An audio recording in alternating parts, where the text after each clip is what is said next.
John Calvin on Psalm 119, verses 49 through 53. Zion, remember the word unto thy servant, upon which thou hast caused me to hope. This is my comfort in my affliction, for thy word hath quickened me. The proud have had me greatly in derision, yet have I not declined from thy law. I remembered thy judgments of old, O Lord, and have comforted myself. Horror hath taken hold upon me because of the wicked that forsake thy law. Remember your word to your servant. The psalmist prays that God would really perform what he promised, for the event proves that he does not forget his word, that he is speaking of the promises we infer from the end of the verse, in which he declared that cause was given to him to hope, for which there could be no place unless grace had been presented to him. In the second verse he asserts that though God still kept him in suspense, yet he reposed with confidence in his word.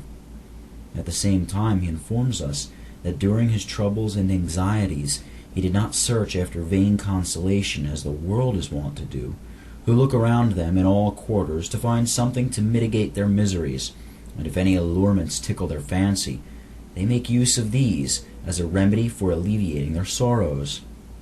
On the contrary, the prophet says he was satisfied with the word of God itself, and that when all of the refuges failed him, there he found life full and perfect.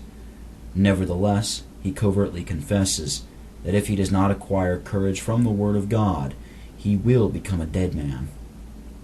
The ungodly may sometimes experience elevation of spirit during their miseries, but they are totally destitute of this inward strength of mind. The prophet, then, had good reason for stating that in the time of affliction, the faithful experience animation and vigor solely from the word of God, inspiring them with life. Hence, if we meditate carefully on his word, we shall live even in the midst of death, nor will we meet with any sorrow so heavy for which it will not furnish us with a remedy. And if we are bereft of consolation and succor in our adversaries, the blame must rest with ourselves, because, despising or overlooking the word of God, we purposely deceive ourselves with vain consolation. I remember your ancient laws, O Lord. The faithful learn that after the wicked have reveled in licentiousness for a season, they shall at length be sifted before the judgment seat of God. But they themselves, after having patiently combated under such a guardian of their welfare, can be in no doubt about their preservation.